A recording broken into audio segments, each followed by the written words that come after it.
नमस्कार, चंडीगढ़ से आपका स्वागत है। मैं हूं भानुप्रिया। आइए सबसे पहले नजर डालते हैं कुछ अहम खबरों पर। सीबीआई की विशेष अदालत ने बाबरी मस्जिद विध्वंस मामले में सभी 32 आरोपियों को किया बरी।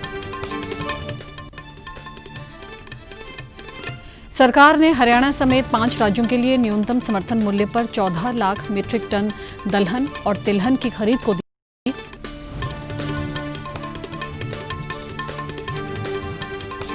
और भारतीय जनता पार्टी किसान मोर्चा के राष्ट्रीय अध्यक्ष ने कृषि अध्यादेशों से संबंधित आज चंडीगढ़ में की प्रेस वार्ता।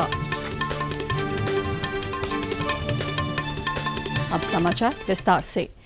केंद्रीय अन्वेषण ब्यूरो सीबीआई की लखनऊ स्थित विशेष अदालत बाबरी मस्जिद विध्वंस मामले में आज सभी 32 आरोपियों को बरी कर दिया है।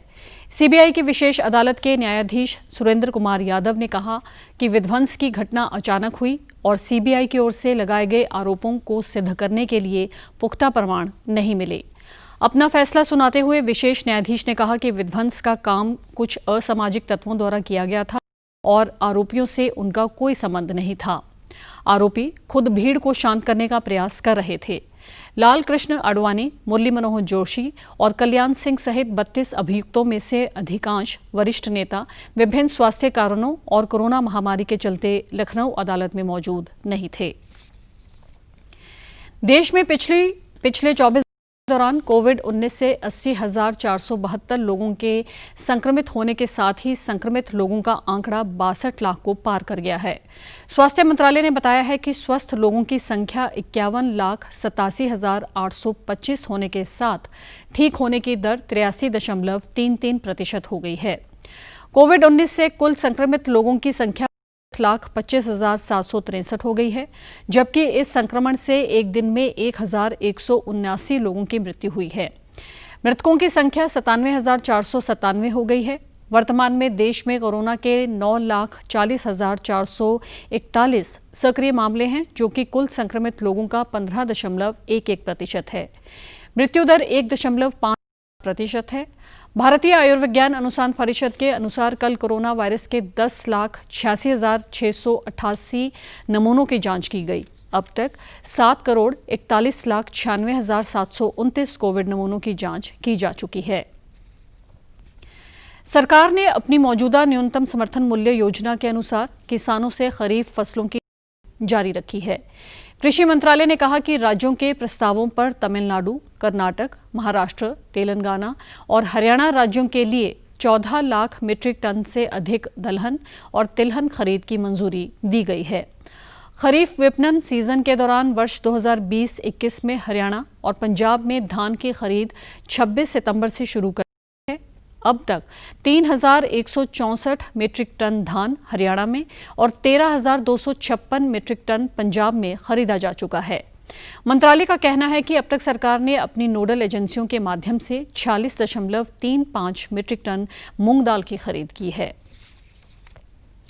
भारतीय जनता पार्टी किसान मोर्चा के राष्ट्रीय अध्यक्ष सांसद राजकुमार चाहर ने आज चंडीगढ़ में कृषि अध्यादेशों पर चर्चा की। उन्होंने कहा कि ये अध्यादेश किसानों के हितों में पास किए गए हैं। डीडी न्यूज चंडीगढ़ से खास बातचीत के दौरान उन्होंने कहा कि प्रधानमंत्री नरेंद्र मोदी ने किसानों को लाभ देने के लिए ये फैसला किया है। इसके सभी किसानों को बधाई देना चाहता हूँ। वो विधेयक किसान के जीवन की दशा और दिशा दोनों को बदलने का काम करेंगे।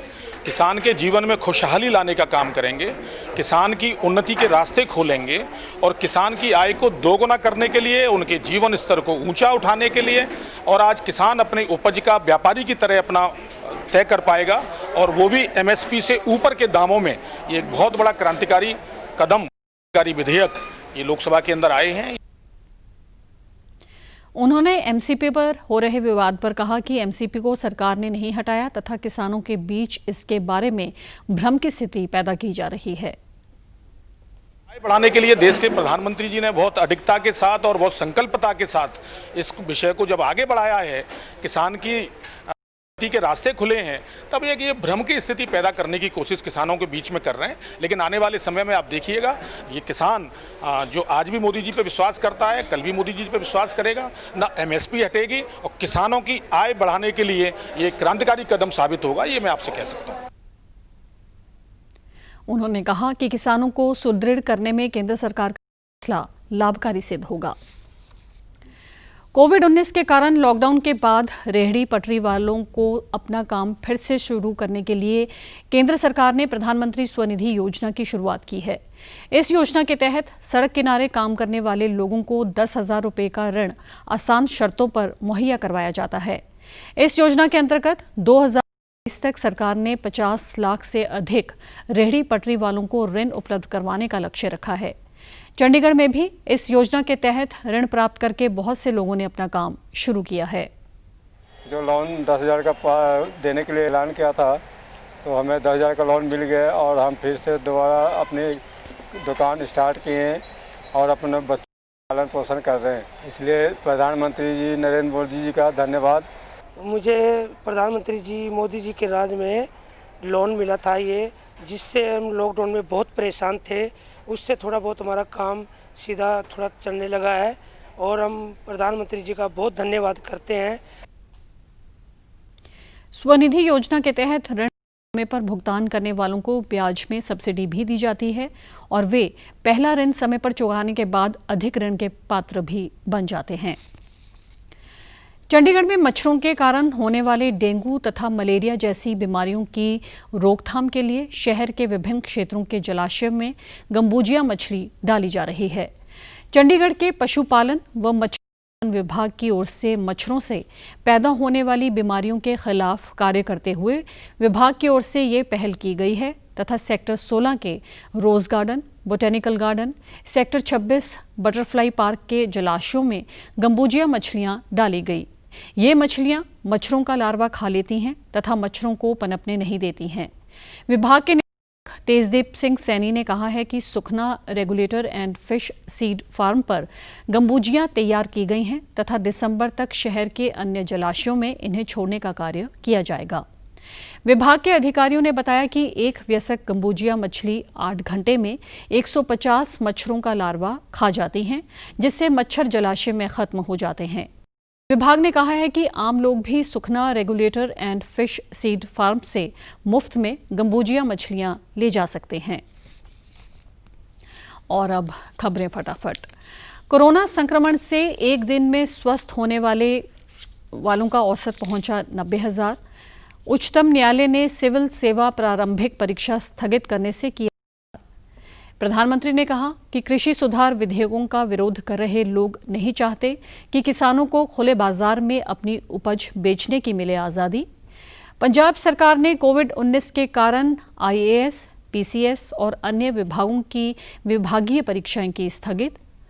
हरियाणा सरकार ने किसानों के हित में धान की निर्धारित प्रति एकड़ उत्पादकता को 25 क्विंटल से बढ़ाकर किया 30 क्विंटल और साथ में 10% अतिरिक्त धान खरीदने को भी दी मंजूरी। और आप हमारे समाचार YouTube channel DD news Chandigarh, Facebook DD news Chandigarh और Twitter handle DD news CHT पर भी देख सकते हैं। इसी के साथ चंडीगढ़ से समाचारों का समाप्त होता है। नमस्कार।